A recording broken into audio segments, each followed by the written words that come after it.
আসসালামু আলাইকুম। ভালো আছেন সবাই? আসলে আজকে আমরা একটু আলোচনা করব যে নিউক্লিয়ার প্রেসিডেন্ট যুক্তরাষ্ট্রে যে অপমানিত হয়েছেন তার পরপরে আসলে এই তুরস্কস্থ যেই ইউক্রেনের দূতাবাস আছে ওই দূতাবাসের পক্ষ থেকে বা তাদের যে ওয়েবসাইট সেখান থেকে একটা ছবি শেয়ার করা হয়েছে যেখানে তারা হ্যাঁ এরকম একটা ছবি শেয়ার করছেন যেখানে ইউক্রেন ছাতাতে মানে ইয়া বৃষ্টিতে ভিজতেছে আর তুরস্ক সেখানে একটি ছাতা ধরছে। অর্থাৎ তার সারমর্ম হয়েছে ইউক্রেন বিপদে আছে, তুরস্ক তার বিপদে মানে সহায়তা করতেছে, এরকম মিন এটা করছে আর কি। এখন এই ছবির আসলে বাবর্থ অনেক, তাদের সেখানে ক্যাপশন অনেকটাই লেখা আছে যেখানে বলা হয়েছে যে তুর্কি এবং ইউক্রেন উভয় আলাদা জাতি এবং আলাদা দেশ এবং আলাদা সংস্কৃতির, উভয়ের সাথে উভয়ের কোনো সাংস্কৃতিক এবং ভাষাগত বা কোনো কিছু আসলে মিল নেই। তারপর ইউক্রেনের এই বিপদ মুহূর্তে তারা যেভাবে পাশে দাঁড়িয়েছে এটা তারা কৃতজ্ঞতা বলবে স্মরণ করতেছে।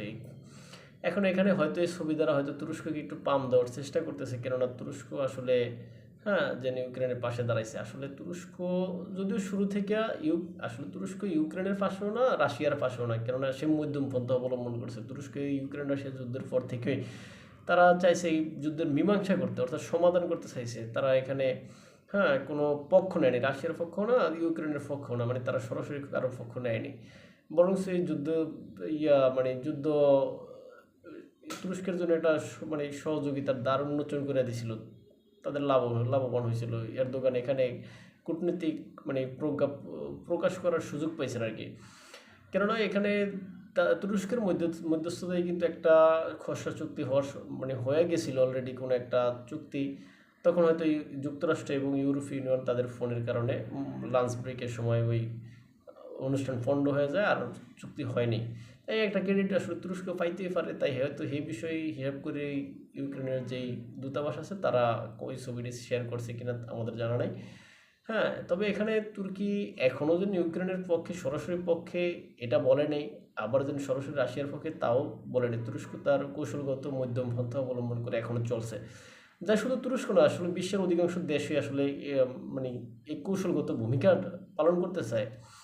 চীনের মতো দেশ তাও তারা কিন্তু বলছে যে আমরা এটার সমাধান সমাধান করবো, এইভাবে মধ্যম পন্থা নেয় আর কি। যদিও তারা গোপনে গোপনে রাশিয়ার সাথে এই যুদ্ধে রাশিয়ার পক্ষে অবলম্বন করছে, কিন্তু প্রকাশ্যে আজ পর্যন্ত তারা ওইরকম পক্ষে না রাশিয়ার।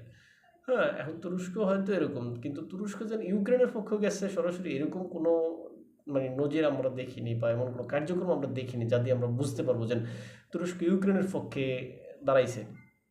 কিন্তু তারপরে তারা এই ছবি শেয়ার করে কি বুঝাইতে চাইছে তারাই ভালো বুঝবে। আর এখানে আসলে যে একটা বিষয়, এখানে তুরস্ক এসে কিন্তু ইউক্রেনের নিরাপত্তা দেওয়াও সম্ভব না, কেননা এখানে রাশিয়ার মতো যেই শক্তি আছে শক্তির তুরস্ক কি মোকাবেলা করতে চাইবে? সম্ভব না, কেননা তুরস্কের সাথে রাশিয়ার অনেক কৌশলগত ভালো সম্পর্ক আছে, বিশেষ করে ব্যক্তি থেকে ব্যক্তি, পুতিন থেকে এরদোগানের সাথে যে সম্পর্ক আছে এই সম্পর্ক আসলে ইউক্রেনের প্রেসিডেন্ট বা ইউক্রেনের জন্য তারা নষ্ট করবে আমার থেকে মনে হয় না। হ্যাঁ আবার তুরস্ক যদিও ন্যাটোর সদস্য, পাওয়ারফুল না হলেও সামরিকভাবে খারাপ না, ভালোই আগানো সামরিক শক্তি দিয়ে।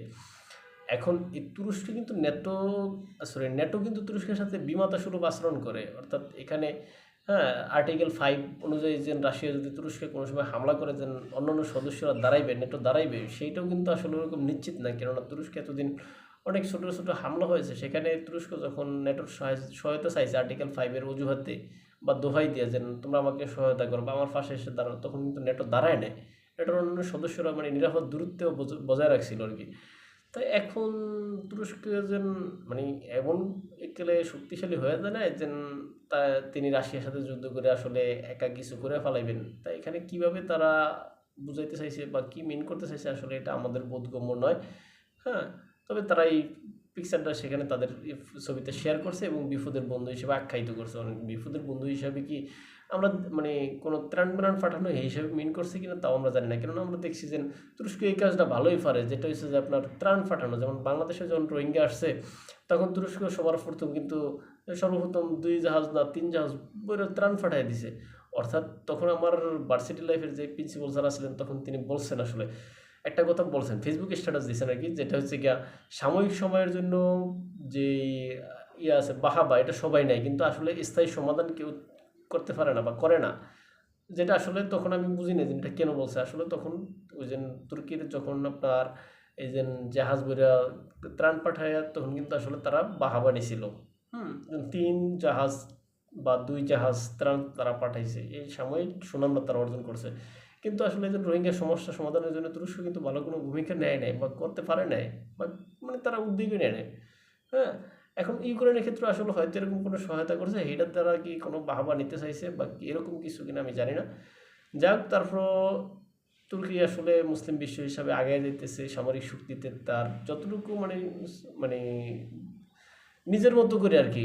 সে কিছু অস্ত্র বিক্রিও করতেছে, অনেক মুসলিম বিশ্ব তার থেকে, কিছু কিছু মুসলিম বিশ্ব, অনেক বললে ভুল হবে, কিছু কিছু মুসলিম বিশ্ব তার থেকে কিনছে। বিশেষ করে ইউক্রেন রাশিয়া যুদ্ধে ইউক্রেনকে সে ওই যে ড্রোন সরবরাহ করছিল।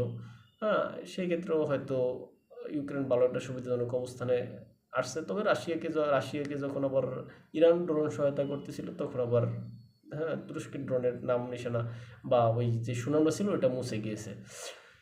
যা হোক, যুদ্ধ বিধ্বস্ত শেষ হয়ে সবাই শান্তি শৃঙ্খলার মতো মানে একসাথে ভ্রাতৃত্বের বন্ধনে সমগ্র পৃথিবীতে বসবাস করুক, সুখে শান্তিতে থাকুক পৃথিবী, এই আশাবাদ ব্যক্ত রেখে আমি আমার ভিডিও অনুষ্ঠান এখানে শেষ করছি। যারা এই ভিডিও অনুষ্ঠান দেখেন তারা লাইক, কমেন্ট বা শেয়ার করবেন। হ্যাঁ, দেখবেন এবং কমেন্টে জানিয়ে দেবেন। আসসালামু আলাইকুম।